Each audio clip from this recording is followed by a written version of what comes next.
इमदादी सामान के साथ साथ जो सरकारी कॉन्वॉय जा रहा था उसके ऊपर एक मरतबा फिर हमला हुआ। बलूचिस्तान और बलूचिस्तान का इलाका है तुर्बत, और एक दफा फिर वहां पर सिक्योरिटी के लोगों को निशाना बनाया गया, लेकिन सिक्योरिटी एहलकारों के साथ साथ जो लोग थे वो भी ट्रेवल कर रहे थे।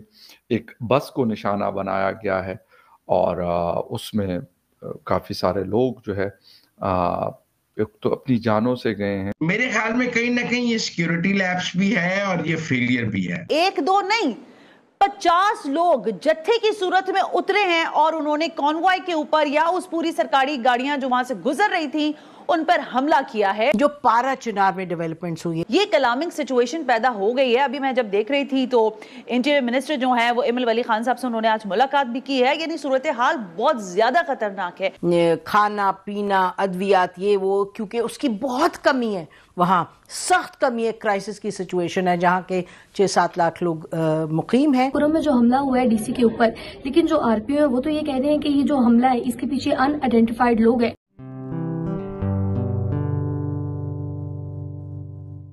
नमस्ते दोस्तों, जय हिंद। निक न्यूज़ बर्नर की रिएक्शन वीडियो में आप सभी का स्वागत है। दोस्तों, वैसे तो ये बिकारिस्तान वाले अपने आप को नंबर 1 कहते रहते हैं। अब इनकी जो नंबर 1 एजेंसी है दोस्तों वो फेल हो गई है। इनकी नंबर 1 एजेंसी पता नहीं किस तरह का नशा करके बैठी है, किस तरह की भांग कर पी के बैठी है। जो एजेंसी इतने सालों से ऑपरेशंस चलाए हुए है और इन्हें कुछ भी हासिल नहीं हो रहा है। पता नहीं किस तरह के ऑपरेशन चला रही है जो फेल पर फेल हो रहे हैं दोस्तों। और दोस्तों, दरअसल बात यह है कि पाकिस्तानी सिक्योरिटी की कॉन्वॉय जाते हुए 50 लोगों ने घेरा और उस पर फायरिंग की। दोस्तों, ये है इनकी नंबर 1 एजेंसी की फेलियर। और दोस्तों, वहीं दूसरी तरफ बलूचिस्तान में भी एक धमाका हुआ है। दोस्तों, इनकी एजेंसी कुछ नहीं कर पा रही और अपने आप को नंबर 1 कहती है। इनकी आर्मी भी नंबर 1 अपने आप को कहती है और ये लोग पाकिस्तान को भी नंबर 1 कहते हैं, लेकिन दुनिया की नज़रों में ये आतंकिस्तान देश है, आतंकी देश है। ये अपने आप को कितना ही नंबर 1 कहे, नंबर 1 ही रहेंगे, नंबर 1 पर कभी नहीं आएंगे। जो इन्होंने अपने आप को रैंकिंग दी है नंबर 1, वो इनकी रहेगी, क्योंकि ये आतंकी देश है। तो दोस्तों, इसी टॉपिक पर चलते हैं आगे की वीडियो की तरफ। धन्यवाद। अभी तक की जो खबरें आई हैं वो है 5 लोगों की जानें गई हैं और 8 की जो हालत है वो क्रिटिकल है। अगर देखा जाए तो पिछले कुछ सालों से पहले भी सेंसिटिव सिटीज़ में ऐसा था लेकिन अगर लास्ट 3-4 सालों की बात की जाए तो यहाँ पर ऐसा लग रहा है कि हुकूमत के ख़िलाफ़ या हुकूमती इदारों के ख़िलाफ़ जो रेजिस्टेंस है उसमें तेज़ी आई है। अभी जिस तरीके से शनिचर को, सैटरडे को एक बस को निशाना बनाया गया और इस बस में ये ज़रा आपको बताना बड़ा ज़रूरी है कि इस बस के अंदर सिक्योरिटी फोर्सेस के लोग भी ट्रेवल कर रहे थे। अब ये वाली चीज़ बड़ी अहम है कि उनको ये ख़बर पहुंचना कि भाई सिक्योरिटी फोर्सेस के लोग इसमें ट्रैवल कर रहे हैं और उनको हमने निशाना बनाना है।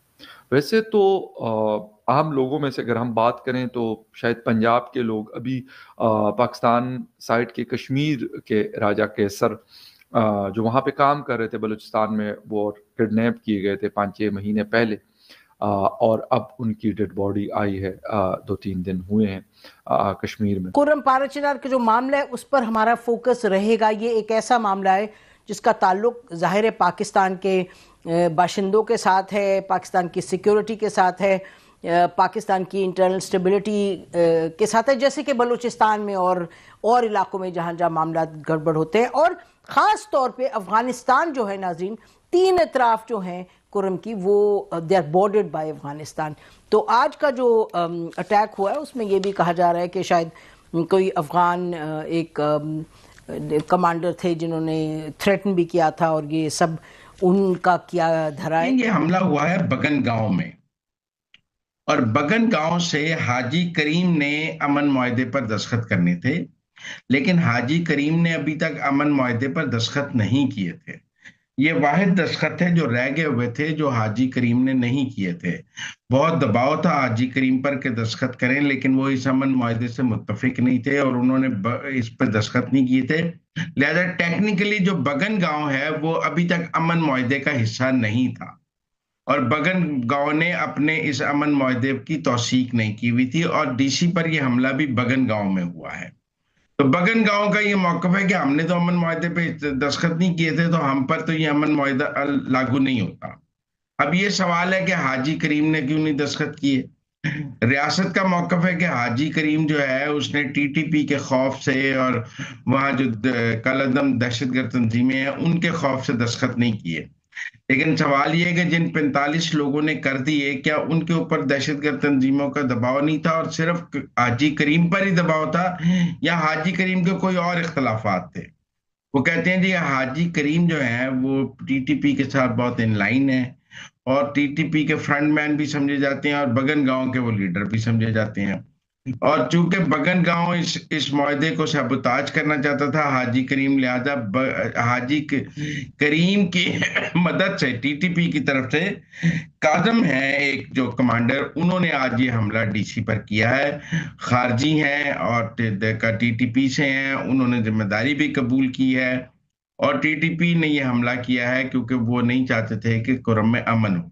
तो उनको भी कत्ल किया गया है। हालांकि एक आम आदमी थे, मजदूर थे, जैसे उस कंपनी के अंदर छोटा मोटा काम करते थे, बट नॉर्मली आम जो सिविलियंस होते हैं यानी आम जो लोग होते हैं उनको निशाना नहीं बनाया जाता ज़्यादातर, लेकिन अनफॉर्चुनेटली पंजाब के लोगों को निशाना बनाया गया है काफ़ी दफ़ा। इसमें हमें मेरे ख्याल में अगर हम ये कहें कि नहीं है तो ये गलत होगा। तो लेकिन मैं इसको सूबाई हुकूमत की नाअहली और समझता हूँ। देखें, अगर बगन गांव ने अभी तक अमन मुआहदे पर दस्तखत नहीं किए थे तो आपने कॉन्वॉय बगन गांव से क्यों गुजारा, और अगर आप कॉन्वॉय बगन गांव से गुजार रहे थे और वो अमन मुआहदे का हिस्सा नहीं थे तो आपने क्या मेजर्स लिए कि बगन गांव में नहीं होगा, क्योंकि वहां के लोग तो अभी तक अमन मुआहदे में शामिल नहीं थे। मेरे ख्याल में कहीं ना कहीं ये सिक्योरिटी लैप्स भी है और ये फेलियर भी है। बहरहाल गंडापुर साहब की जो एडमिनिस्ट्रेशन है केपी की वो बहुत कमजोर है और उस कमजोर एडमिनिस्ट्रेशन की अब हमें कई मिसालें सामने आ रही हैं।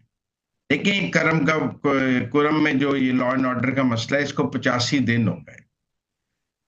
वो जब इस्लामाबाद पर चढ़ाई करने आए थे तब कुरम का मसला बहुत शिद्दत अख्तियार कर चुका था और हम सब कह रहे थे कि इस्लामाबाद आने की बजाय कुरम जाए, लेकिन आज तक गंडापुर इस पोजीशन में नहीं है कि वो कुरम जा सकें। उनकी कुरम में एंट्री बैन है। दोस्तों, अगर आपको हमारी वीडियो पसंद आई है तो प्लीज़ लाइक ज़रूर करें और साथ में शेयर करना ना भूलें। और साथ ही दोस्तों, ऐसी ही लेटेस्ट वीडियो देखने के लिए हमारे चैनल को सब्सक्राइब करें, साथ ही बेल का आइकन जरूर दबाएं ताकि सबसे पहले आपको हमारी वीडियो की नोटिफिकेशन मिल सके। धन्यवाद।